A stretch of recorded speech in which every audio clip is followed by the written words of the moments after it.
All right, I'll go ahead and get started. So, welcome to the webinar series on purposeful leadership in the AI era. It's a wonderful day to see you today because I have with me Shelley Gornall, Senior Information Management Officer from UNHCR. And I'm very thrilled to have her because we're talking about AI management, leading ethically and using data for good. I'm Leloba Pahl. I'm happy to be producing this webinar series and also to be your host today. I am a leadership and team coach, and I create collaborative spaces and unique learning experiences for professionals who are looking to lead with purpose, clarity, and also do that in a supportive environment. So that's why we're here today. This is a place where I hope you can feel safe. And when we say safe space, sometimes people say, is it really? That's always a good question with AI nowadays, but I want you to feel welcome to talk about what you don't know, what you do know, and we are here to make sure that we have a chance to push our boundaries a little bit. This is not a webinar where we will be talking about, for example, different tools like, should I use this AI tool? Should I use that AI tool? So whatever you're using for your generative AI, if it's ChatGPT or Claude Perplexity or Mistral, or if it's another one, Gemini, and all of these conversations about which one should I use for which. Okay, we're not going to talk about that today, but we do want to take the manager's perspective. What is it you need to keep your eye on? There's so much happening. So after this huge explosion of generative AI too, there's no way around it. So I think you're in the right place. The scope here too, we're not talking today about that one-off co-pilot ping that you might be doing as an individual user too. We're definitely looking at the AI processes that are repeatable. We're looking at what's part of standard operating procedures or what's part of an enterprise stack. And that's why I was very pleased when Shelley said she could join me. This is the person that you all know. If you don't know her, you want to know her because she's the person who talks tech to non-tech people.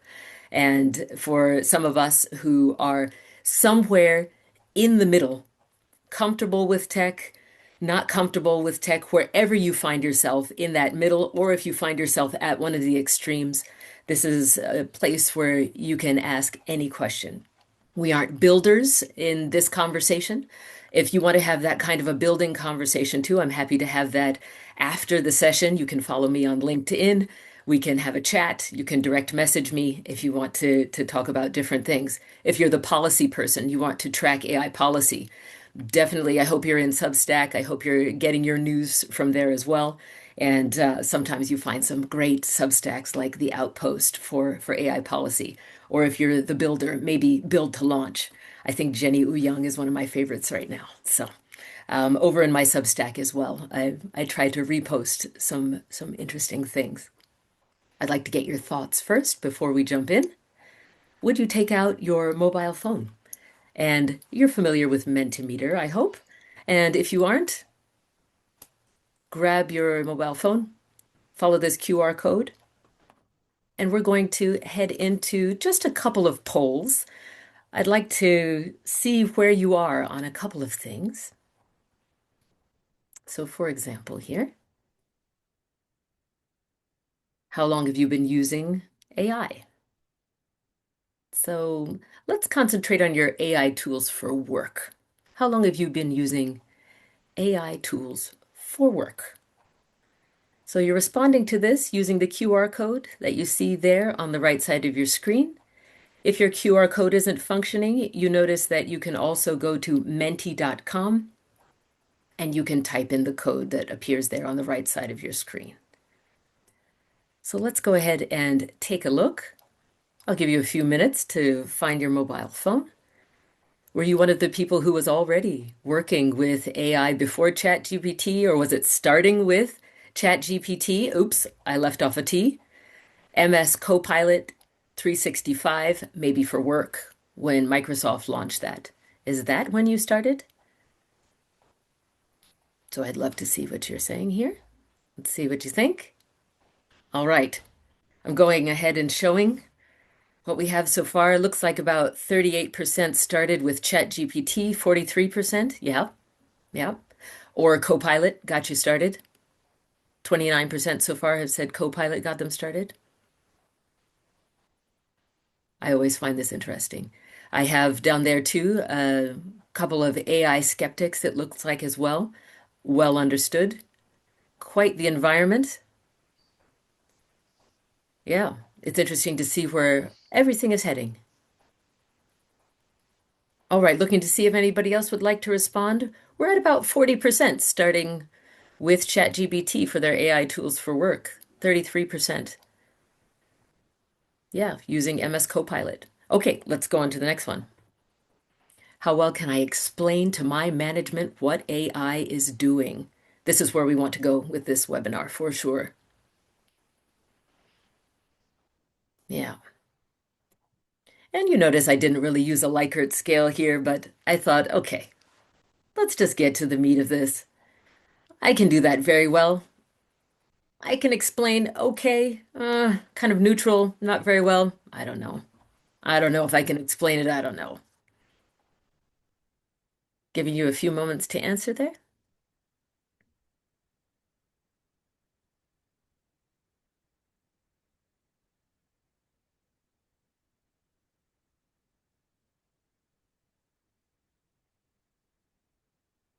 Hmm.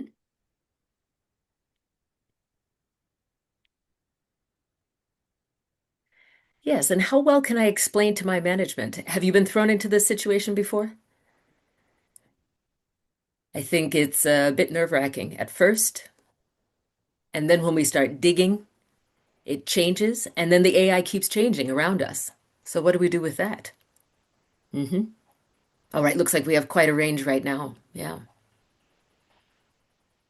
Four people each saying, okay, yeah, I can explain okay. Neutral, you can explain very well. Three people, okay. Not very well, I don't know. All right. Okay, and let's do one more. Let's take a look.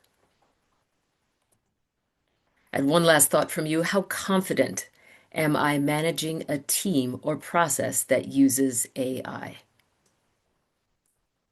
And this is interesting here too, because the way that we're talking about management, maybe you are managing a team, but even if you aren't, you're here talking about AI management as well because you need to manage many processes.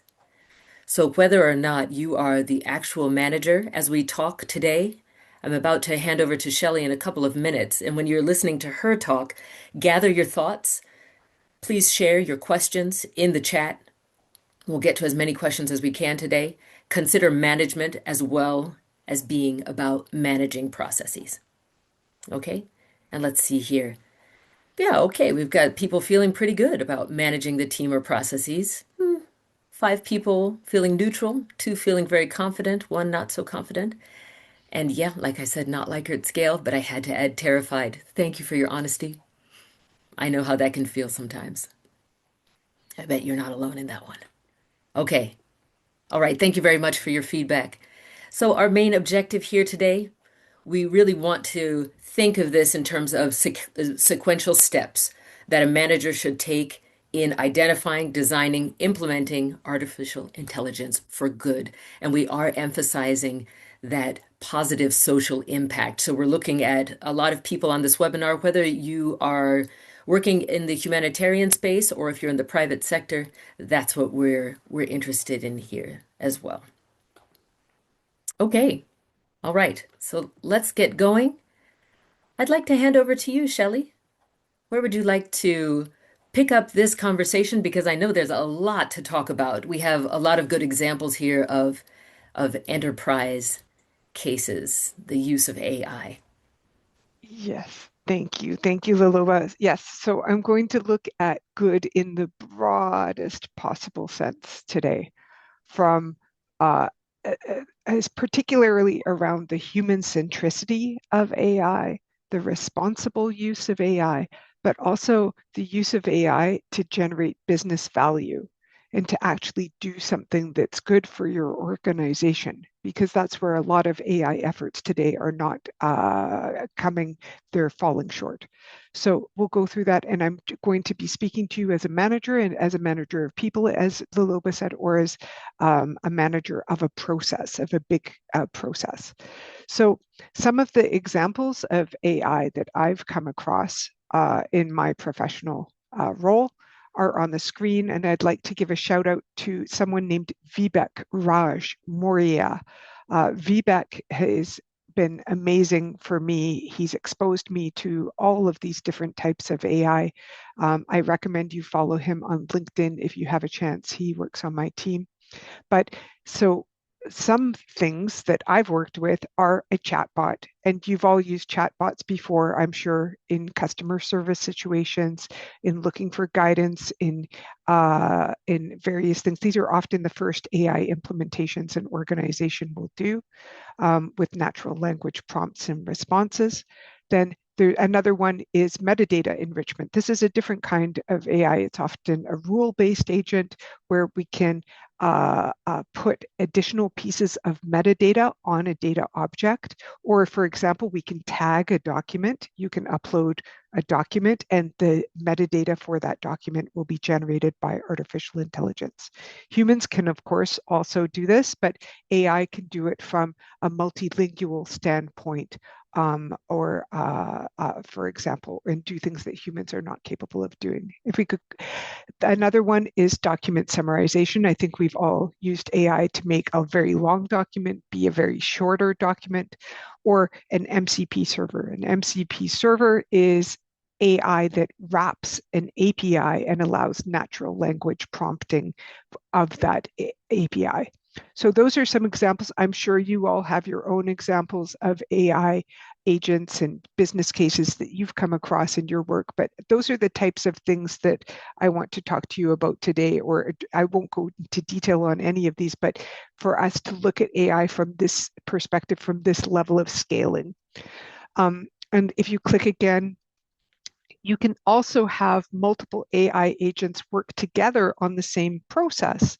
For example, you could have a chatbot initiate an action, which allows the user to upload a document that's then tagged, and then that document gets summarized. When you combine AI agents together in a single business process, it's called an orchestration layer. And so I will leave that piece of vocabulary with you in case you come across it in the wild. So you can even get that sophisticated. But let's break it down. Let's go down to the next slide, which is the assumption I will be working with today with you, is that technology is an extension of ourselves. And technology in itself is not good or bad. It's all about how we use it. And whether you are an AI fan, a huge fan of AI, and think it's going to lead us out of all of our problems, or a big AI skeptic, what I'd ask for today is that we view AI as part of us, and that we are accountable for AI, and that we are the agents responsible for it. And we can use it for good or we can use it for bad. And so we are going to make human-centered AI systems. And that's especially important if you're the manager, and finding that accountability for AI within your team. If you go to the next slide. A lot of AI implementation is failing. So an MIT study found that 95% of AI implementation fails. Harvard Business Review recently said 80%. So regardless of which figure you're going to use, it's a very high proportion. Why is it so high with AI? Well, for one thing, it's a new technology. For another, AI is less deterministic than a normal IT business process. Normal IT business processes are A, then B equals C, right? And you can sort of predict the outcome of them.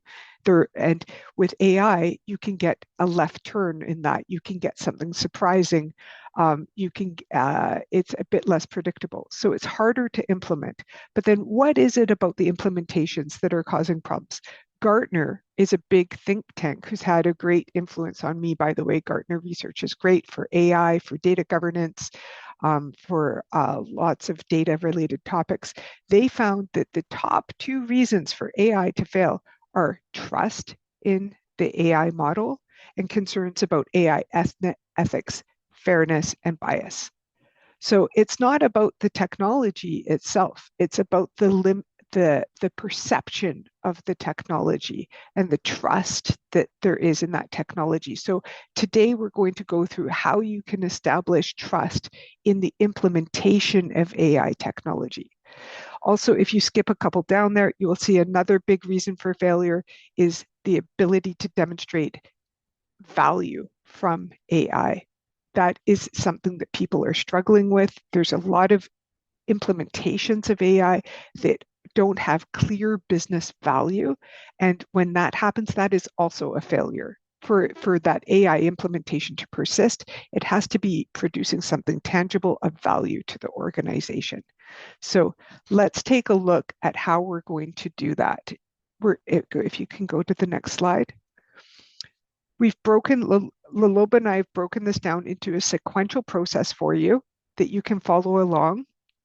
And so the first step in the process is to identify the type of business value that you're trying to achieve and then to articulate it clearly. This And should I'll go be, ahead and interrupt you for a moment, Shelley. yes, And yes, let me just sure. let everybody know where they can find this resource right now. What we produced is a manager's checklist. So thank you to Shelley for really doing the heavy lifting in regard to the content. What you want to do right now is go over to the three dots, please. So everybody, if you're looking probably down at the bottom of your screen, head over to the three dots, click on that where it says more. And if you'll find resources, click on resources, and you'll see that a few links that I've already prepared for you are there, but you'll also see an area for documents. Inside, you'll see AI for Good, Manager's Checklist. That's what we're talking about, step 1, 2, 3, and 4 today. And we will try our very best to get through as many steps as we can. If we're not able to talk about it, we have some opportunities to talk after this webinar.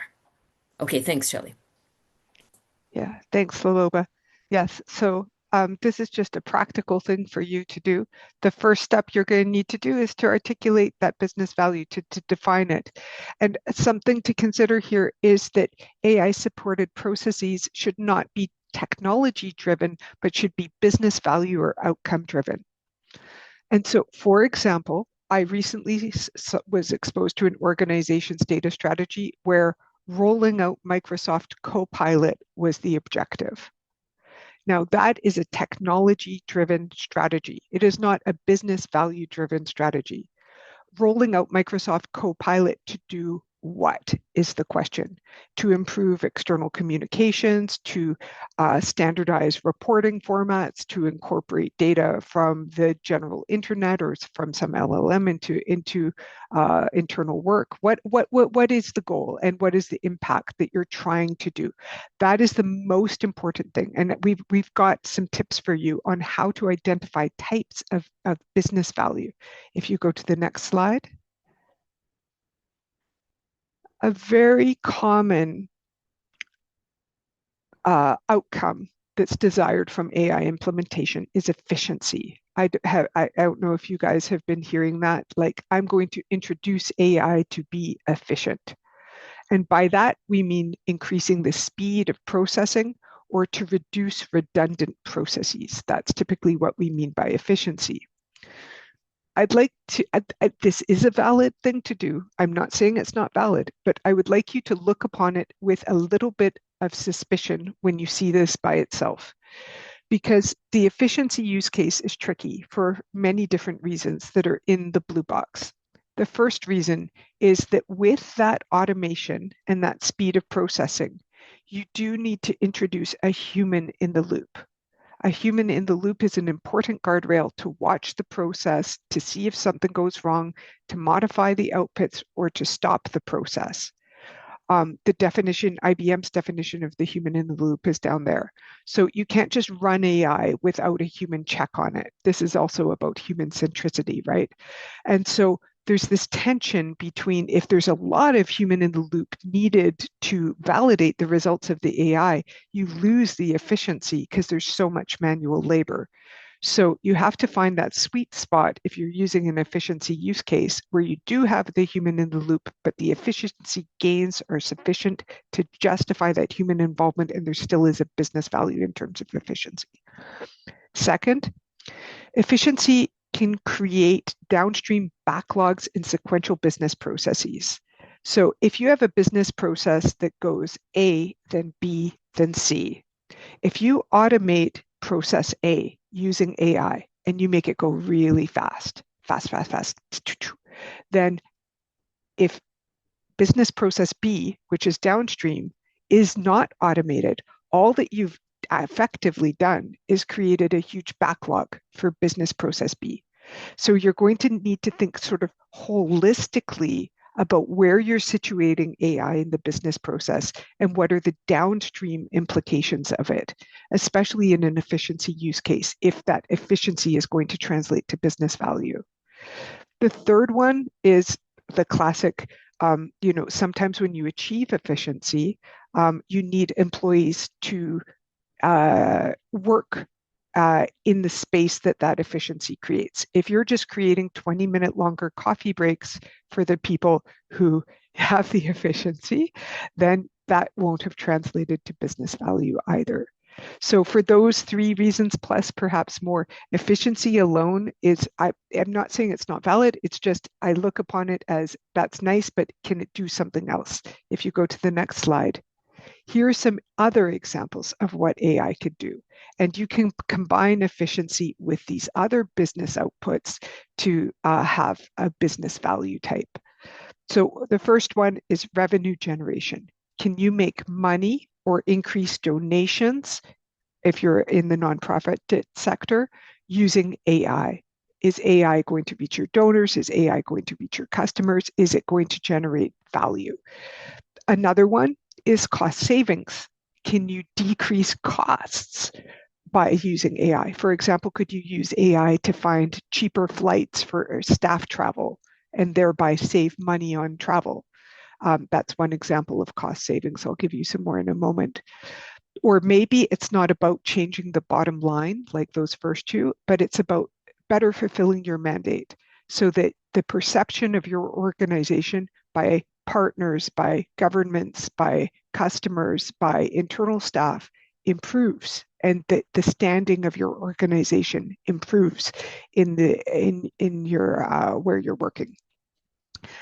A fourth one is transparency in business processes. So AI can actually track business processes and granular transactions in communications, in emails, in chats, and other things, and then give you data on how your business is functioning so that you can evolve that business process.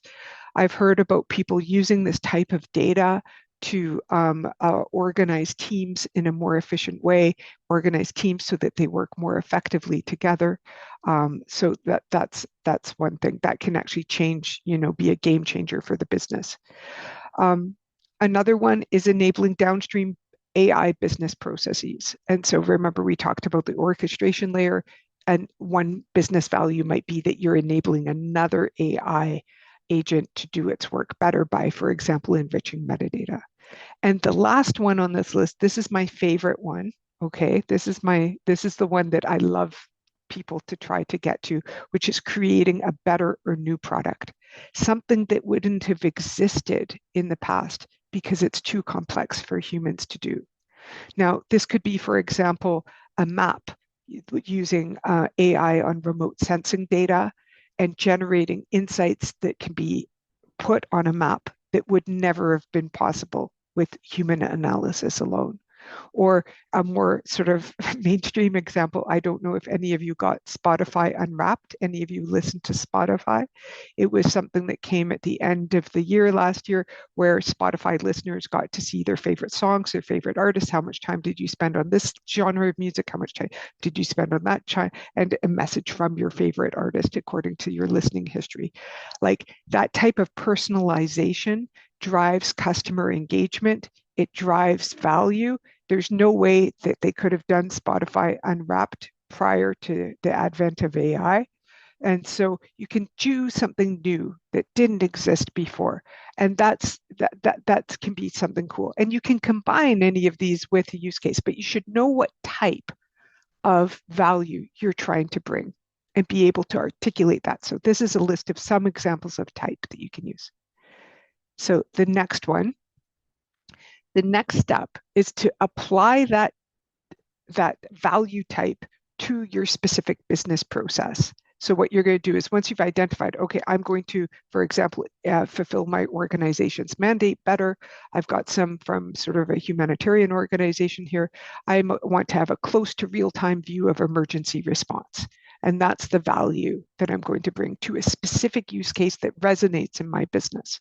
Or if you click again, I want to drive revenue. I want to have, if you click again, Leloba, if, that I want to drive revenue, I want to have a comprehensive view of donation trends so that I can optimize donor relations campaigns. Or I want to save money and I want to forecast the pull on the supply chain and reconcile it with warehouses and pipelines so that I can do anticipatory pre-positioning of supplies.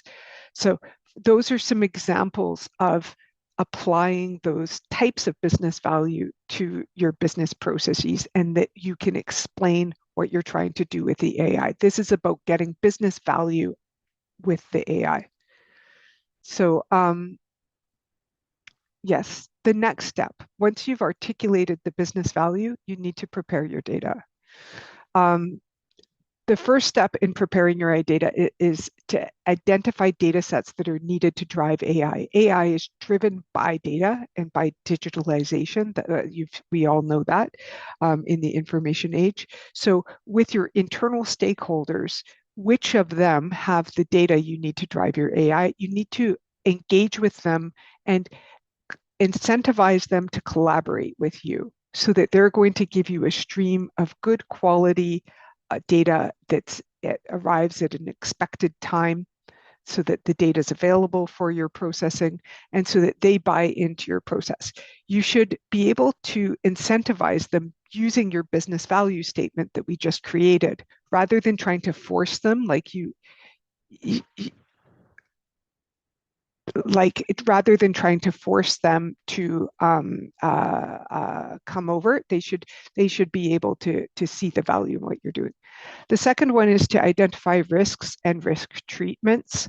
You might want to connect with your risk management officer to identify what risks there could be for the organizational risk, reputational risk, financial risks, data privacy risks. And that leads also to the issue of data privacy and confidentiality.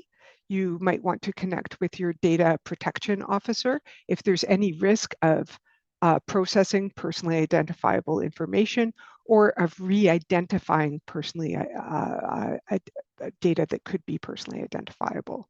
So those are some steps in preparing your data and a macro level in terms of engaging with other colleagues in your organization.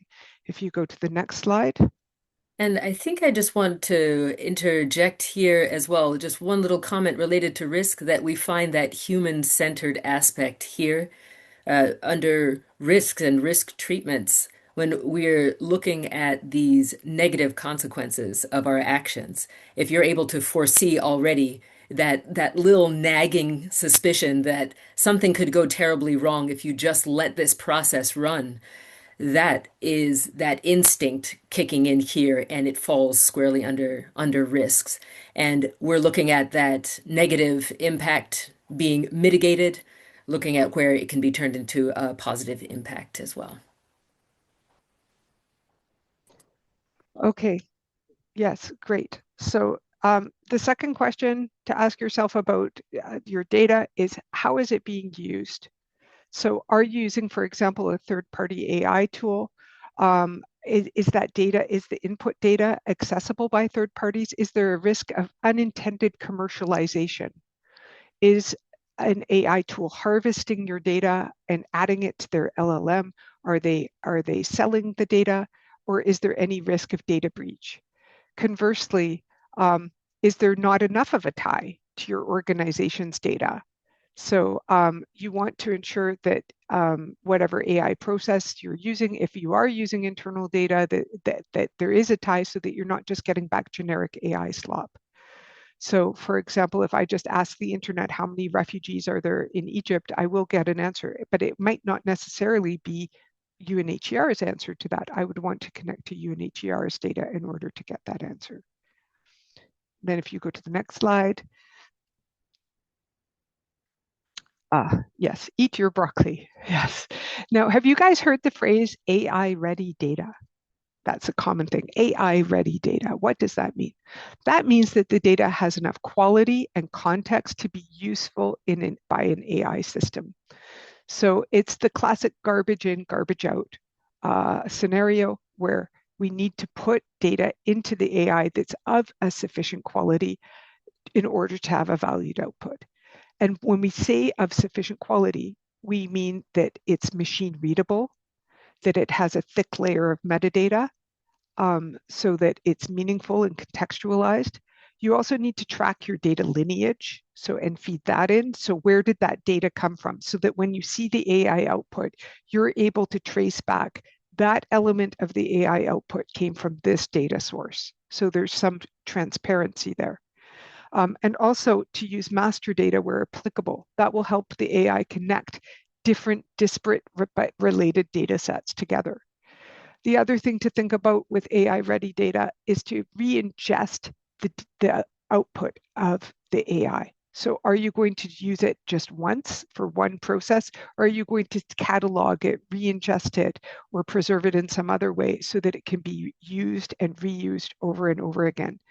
Reusing the outputs of AI may also save you money on AI processing and AI tokens so that people aren't doing the same generation over and over again when you could use something that was previously generated already. There is a cost to all of this, of course. Great. So if you go to the next slide. The third step that we'd like you to take is to identify points of accountability for AI. So who is responsible for the actions that AI takes? Who? Now, some corporations would like you to believe that it is AI, but it is not. It is the human behind it, and it is the organization. So if you go to the next slide, Air Canada, for example, in court, recently tried to blame their chatbot for giving a customer the wrong price for an air flight. And the judge threw that out and said, Air Canada, you are responsible for the actions of your chatbot. And then if you go to the next slide, Elon Musk similarly made Grok apologize for generating inappropriate images of girls. So Grok said sincerely and apologized, but Grok cannot apologize.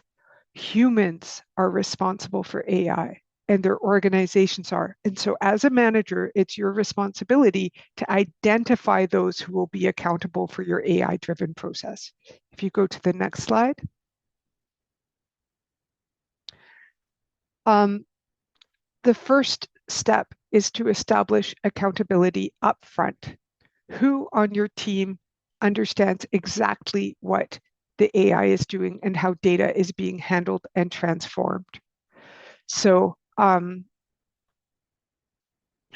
for me, this is VBAC, the person I mentioned before. VBAC fully understands and can explain exactly how the AI is acting on the data, how we can tune the AI, how the probabilistic results are being generated, etc. Someone needs to be able to explain that. There should be no magic involved in this process. There is no magic. And if there's magic, that's a problem.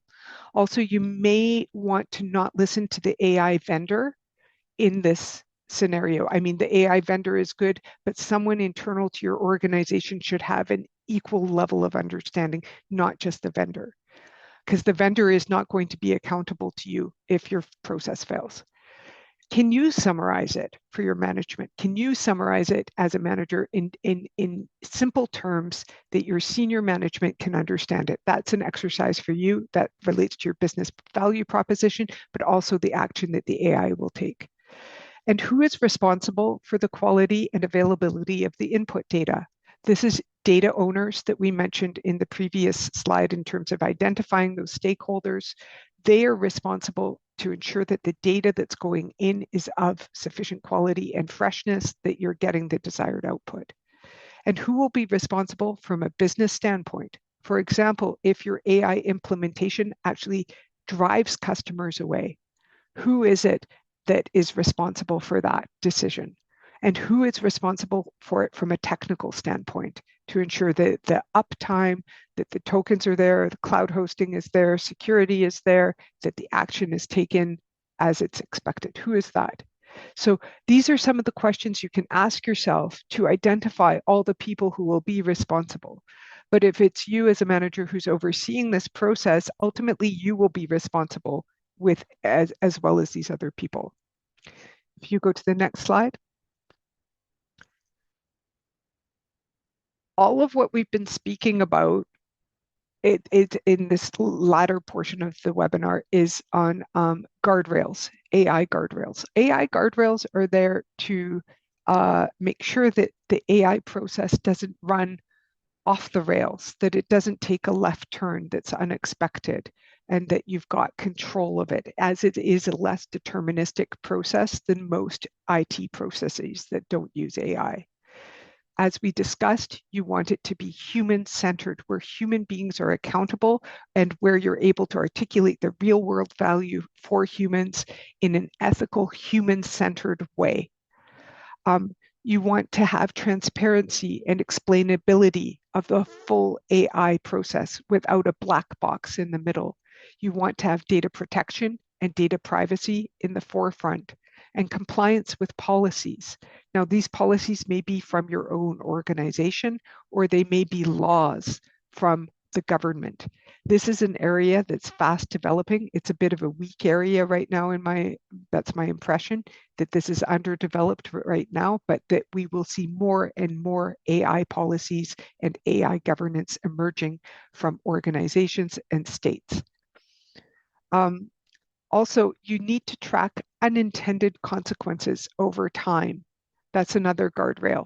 So and we'll talk about that in a moment.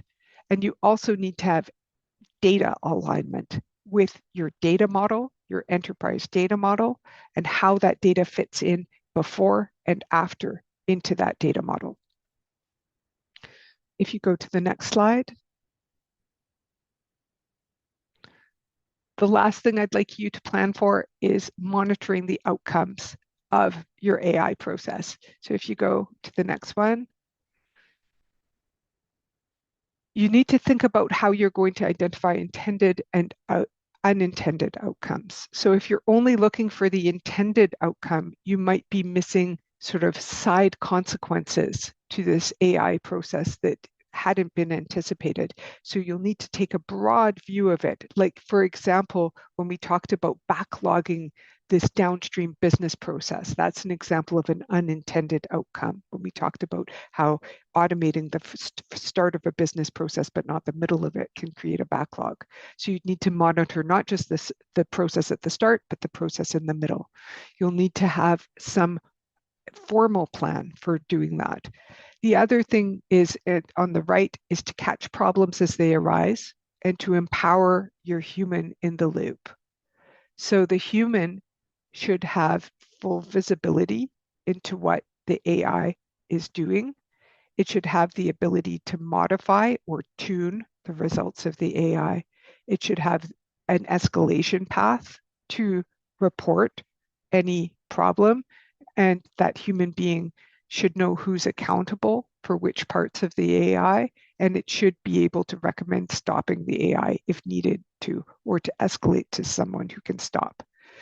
Now, if you disempower your human, you have the human there in theory, but not in practice, it doesn't work out. Just last week, there was an Amazon Web Service outage in China that was blamed on AI.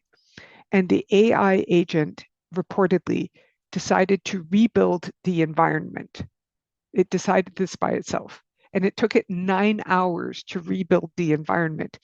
There was a human in the loop, but the human had turned off the function that allowed checking that AI. So I guess to go faster, the human had turned that off and wasn't in control. And the AI was able to autonomously make this decision to rebuild the environment and cause the outage. So that's an example of, a disempowered human in the loop.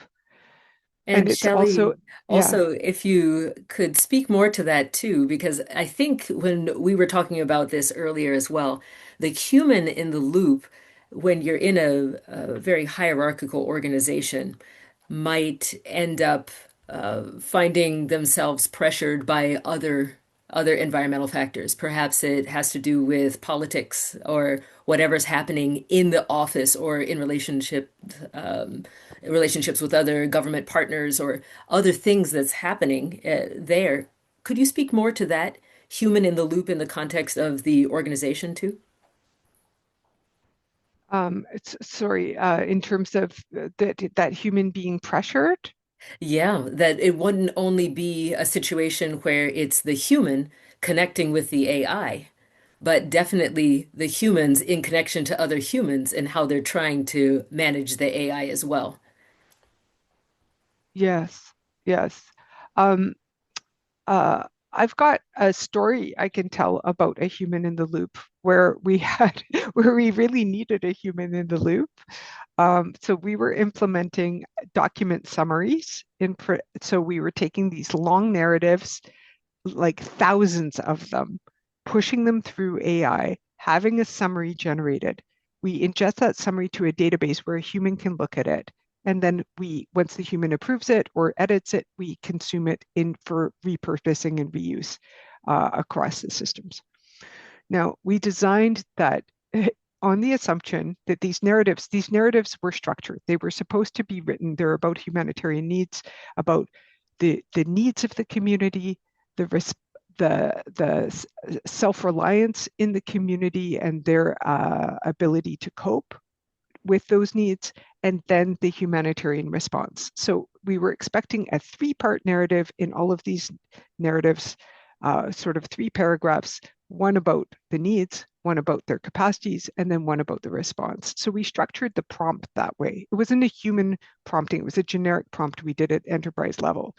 And the results, we thought, okay, that's fine. We didn't see it, the technical team. And then we sent it to the humans in the loop. And one human went, this is awful. This doesn't make sense. And if I just ask it to summarize it, I get a better result. And what we realized from the alert of this human, this person, was that the people who were writing these narratives did not adhere to the rules in the organization. So they were supposed to write three-part narratives, but guess what? They weren't. They were just doing their own thing.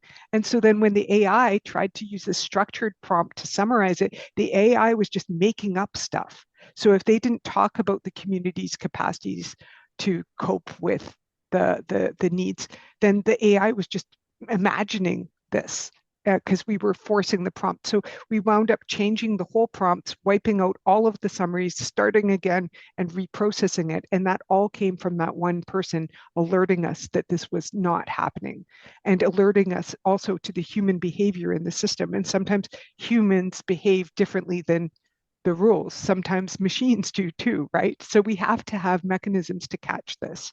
And the best way to do that is to have a knowledgeable human who's able to look at it. That's one other thing is that that person, the human in the loop, has to know, have sufficient institutional knowledge to recognize if there's a problem. When the technical team looked at those summaries, we aren't able maybe to see that. Like, there's a conflict in northern Myanmar. And if you don't know about that conflict, you might not realize that the machine is hallucinating about something related to it. So that's an example. So the person who is the human has to be able to recognize those types of problems. And I think I saw a hand from Firaz. Are you ready to take a question, perhaps, or a comment, Shelley? Yeah, no, for sure. Mm-hmm. Firaz, No, did you still have a comment?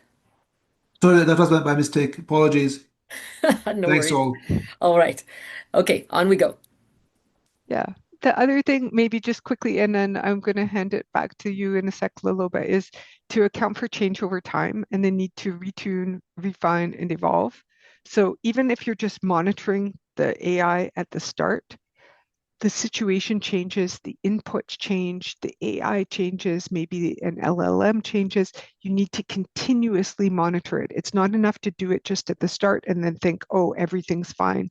Often in deterministic IT processes, we sort of do that. But because this is a non-deterministic process, you would need to continuously monitor it quite carefully. Lastly, you should be able to measure success for your AI implementation based on your business value proposition in step one. Did you make a difference to that business process? Did you achieve the efficiency, the revenue generation, the organizational mandate fulfillment, the optimization of your supply chain, whatever it was that you were trying to do? Did you actually get there? And so I try to find a way to express success, try to find a way to measure success, even if it's qualitative. And I indeed hope that all of you do have success in your AI implementations. And I hope some of these steps that we gave you to make it human-centered and responsible and generate business value are of use to you as you go forward. So back to you, Liloba. Thank you very much. Yes, I think here too, as we look at managers, and even just if you're a person managing a process and you're thinking of where should I take my limited time and energy and focus? And we can see all of these different areas where we should focus some attention, some energy. You've mentioned a couple of them, and I'm opening up the floor here for questions too. So if anybody does want to raise their hand, take the floor, ask a question, go ahead. Now's the time. Really, when we think of where should I focus my energy, there are these hallucination moments when we're reading what AI has generated. We've asked it to do something, and the volume of data is huge. And here is this piece of information. Really, you've talked about it before too, Shelley, in many webinars over the years when we used to just talk data analysis, and we're going back to some real basics here, garbage in, garbage out. So if that initial piece of new data, that new asset that comes to you, this is this AI summary, you have it, you want to inject it back into the system. If we don't have that human in the loop checking at that moment, you can imagine that several iterations, several cycles into the future, we're going to have a lot of garbage, and somebody's going to read it and say, what are they talking about? And it was way earlier in that chain of information and reinsertion of assets that we needed to have our eyes on. So, as the manager, too, when we say, I don't have time for this, I don't have time for that, really reorient towards that key moment early on. We do need to take that time to read through what has just been processed, because if you reinsert it into the system 10, 20, 30 iterations down the road, you're wondering, where on earth did this go wrong? It might have been way early at the beginning with one small piece of information that wasn't accurate. So that's something to think Yeah, about there too. yeah, I would call that like compounding a problem. And the problem might appear to be very small at the start, and you might have missed it. And then as it gets fed back in and over, it just expands into something that, where did that come from? hmm And AI slop. This is a reality. We can see it with conversations. We can see it with different types of prompting that we're engaged in. And then the deeper the prompt, our efforts are so long sometimes at the beginning for those of us who try to attack the problem at the beginning. Long, extensive prompt to try to reduce the number of times that we have to go back into some generative AI system, or if indeed it's our internal agents that we've created, or if we've built our own apps that are being put to use. What can I do to prevent that slop from being produced as well? Because sometimes that hallucination just comes back around after about 10 times.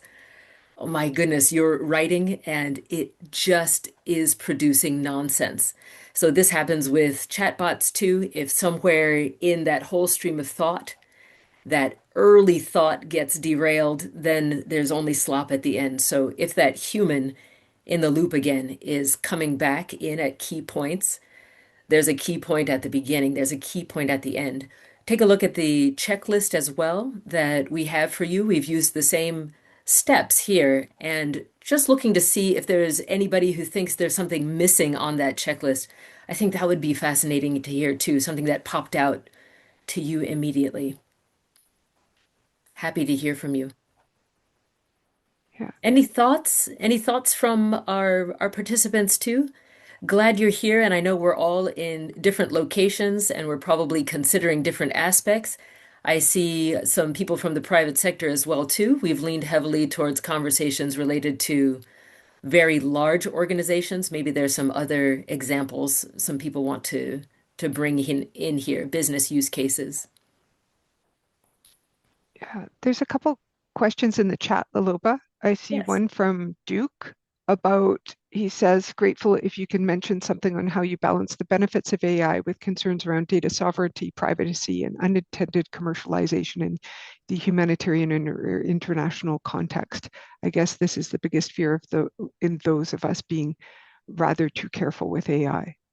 Yes. So I think there is a digital divide happening right now with organizations that are capable of paying for AI services where there is privacy guaranteed, and those organizations where there is not, they do not have the money to afford those types of services and are using, for example, public AI agents that you do not have to pay for or you pay very little money for, but where your data is being reabsorbed into the LLM.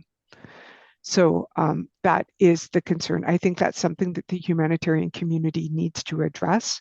I don't know if there will be an AI for good movement in the humanitarian community to enable smaller organizations or less well-resourced organizations to access AI that does have safeguards in it to prevent that commercialization of your data or data breach of your data. I think some of your data you should think about if it should go into AI at all. If it is so sensitive that it could actually do harm from a protection standpoint, maybe that risk is too great. Maybe that's even a bigger risk than, for example, commercialization, but it's a risk of actually doing harm.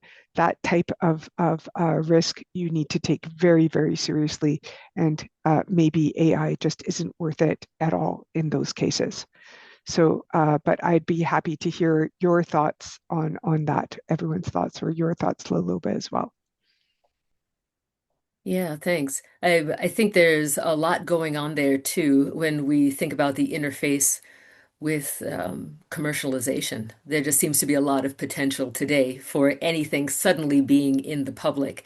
So I think a little public service announcement is fine for anybody that you're working with at any time. Just don't use the public open chats as well for very critical information, very sensitive information. So when you find in the professional context or the personal context that you don't have a paid version of an LLM, it's absorbing your data, and that is open to the public. A lot of these reports that come out, if it's from Harvard, if it's from Berkeley, if it's even Anthropic running a report that's an economic report, they're getting it from all of the free data that everybody provided to them. So just looking at what is being commercialized and then fed back to us. So I think that breeds a lot of fear down the line too. So here I see Marcelo is writing as well a little while ago on the guardrail question. So thanks for that.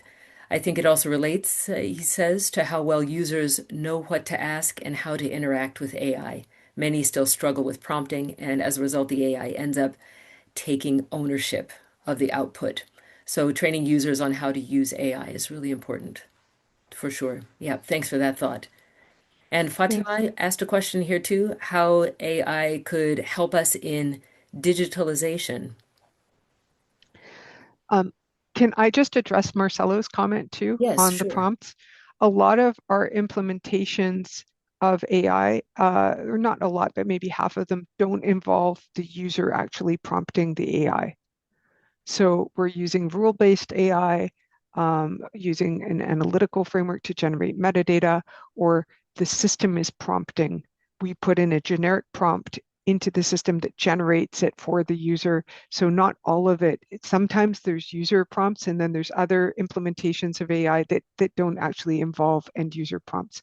If you are doing user prompts, then trying to uh, educate your workforce, for example, on the types of valid prompts that generate the best results that in prompt engineering, that's really helpful. I think that some of the younger generations who are AI native that have entered the workforce more recently, prompt engineering comes to them in a more intuitive way. So I'm sure that as we go forward, that prompt engineering will just become a normal skill like Microsoft Word and PowerPoint. But for now, indeed, there's a lot of work to be done in that space. All right. And Fatima, for the question here too about AI helping us with digitalization, there are definitely a lot of aspects to that, digitizing certain content, things that we wouldn't even know that we would be able to produce. I like your point, Shelley, much earlier on about content being created that as humans we would never have been able to create that before. So it's an inspiring thought, not all doom and gloom when we think about some aspects. But from an enterprise level, Shelley, how would you react to Fatima's question here? Yeah, I would just say that there's a reciprocal relationship between digitalization and AI. So the more digitalization you have, the more data and metadata there is out there to feed into the AI and drive AI-centered processes. So the digital revolution is part of what is enabling the AI revolution, right? And then AI generating content, generating personalized experiences, that's also feeding back into the digitalization and the digital revolution. So I think there's sort of a cyclical relationship between those two things that are driving each other. Well, thank you very much, Shelley. And just a big round of applause to Shelley. Ladies and gentlemen, she did this completely willing to share her expertise with you. And I'm very grateful to her for that. And I say it often that this is the colleague that everybody wishes that they had. So if you have her as a colleague, lucky you. And I would like to just pull out my coaching hat and put it on and ask you all in this room, what do you need to take the next step? What do you need? So when we think about that, and thanks for your feedback here for this webinar too. I really want to just open up. You can see it in the links as well. When you look under more resources and links, you'll see links to other opportunities if you'd like to really take this checklist and apply it to your context. I'm offering a workshop for you to be able to do that. You can click here and take a look.